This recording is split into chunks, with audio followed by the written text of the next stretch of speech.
Bonjour. Eh bien, écoutez, je vais vous parler de quelque chose qui me bouleverse un petit peu.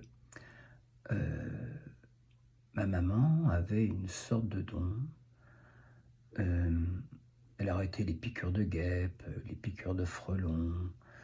Tous les gens de village où on était, venaient la voir quand quelqu'un se faisait piquer. Et elle avait sa meilleure amie qui, un jour, il y a à peu près une quarantaine d'années, est venue à la maison et elle avait une petite boîte. Et dans cette boîte, il y avait un courrier, un papier avec plein d'inscriptions dessus et c'était pour, arrêter le feu. Elle avait ça depuis très, très longtemps, ça passait de génération en génération. Ce courrier était daté de la fin du 19e siècle et elle tenait absolument à me le donner pour que je puisse l'utiliser. Alors j'étais très touché déjà de cette démarche et donc j'ai appris, par rapport à ce courrier, tout ce qui était noté, mais je ne l'ai jamais utilisé. 4-5 ans après, nous étions partis avec, ma femme et mon fils, dans le sud, dans un camping et nous étions en voiture. Tout à coup, dans la voiture, on entend un gros bruit et en fait, il y avait un frelon qui était dans la voiture. Donc mon fils était sur son siège enfant qui était derrière et le frelon est venu sur lui, l'a piqué à la gorge, ici, et le frelon était resté coincé. Donc je me suis garé comme j'ai pu, je suis allé derrière, j'ai tiré le frelon comme ça et je lui ai fait aussitôt tout ce que j'ai appris pour soigner. Et ce qui s'est passé, je suis reparti en voiture, en trombe, en trouvant la première pharmacie possible. Ça demandait à peu près 10 minutes, un quart d'heure facile, ouais. Et j'ai pris mon enfant dans les bras, il avait 2 ans. Je suis rentré dans la pharmacie et j'ai fait voir à la pharmacienne, mon fils s'est fait piquer par un frelon à la gorge, il va étouffer. Et en fait, la pharmacienne regarde et il n'y avait rien, il y avait juste un tout petit point, pas enflé du tout. Et là, je me suis dit, mais alors c'est incroyable. Alors je lui ai pas dit, bien sûr, que j'avais fait quelque chose sur mon fils pour arrêter cette piqûre, mais j'étais très très surpris. Et quand on est rentré au camping, ma femme a raconté ça à tout le monde au camping.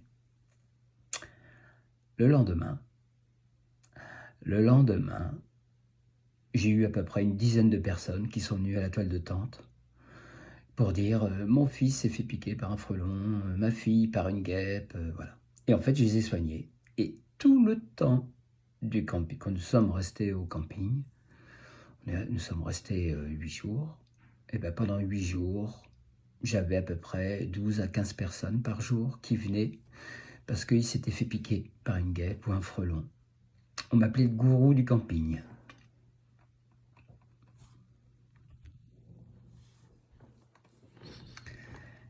Alors, le gourou du camping, eh bien, depuis 35 ans, j'ai des personnes qui viennent très souvent à la maison pour se faire soigner d'un zona, de brûlures. Euh, bon, j'avais jamais dit ça à mes proches, à ma famille, en fait. Voilà, je voulais que ça reste... parce que, bon, on ne croit pas toujours à ce genre de choses, alors je voulais pas passer pour un idiot. Et en fait, aujourd'hui, j'ai l'hôpital qui m'envoie régulièrement des personnes parce qu'elles ont été brûlées. J'en ai même un, par exemple, il était dans le garage de son grand-père. Il, il meulait quelque chose. Il y a des étincelles qui sont allées. Il y avait une caisse en bois. Il y avait de la poudre à canon. Et en fait, ça a explosé. Il avait les jambes complètement brûlées parce qu'il était en short. C'était vraiment creusé. Et en fait, l'hôpital m'a envoyé cette personne aussi, vous voyez, pour que je puisse arrêter le feu. En fait, ça arrive régulièrement. Donc, je vois très souvent des gens qui viennent, c'est par bouche à oreille, pour soigner les zonas, n'importe quoi, des maladies de peau.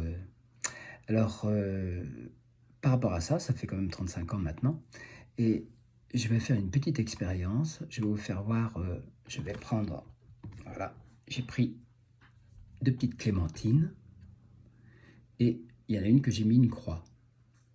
Je vais faire une séance sur celle qui a la croix. Et nous allons voir d'ici 15 jours l'évolution de ces 2 clémentines. On va voir ce qui va se passer, d'accord? À dans 15 jours. Et bien voilà, je viens de faire une séance sur la clémentine qui est marquée par la croix. Voilà. Nous allons mettre ces 2 clémentines dans un endroit, sur cette table par exemple. Voilà. Et nous reviendrons voir d'ici 15 jours l'évolution des 2 clémentines. Eh bien, ça va faire 13 jours que nous avons fait la petite expérience. Nous allons voir les petites clémentines.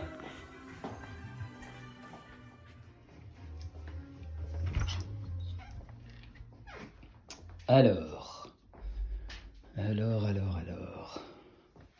comment sont-elles? Waouh! Et voilà. Alors, ce que l'on peut constater, c'est que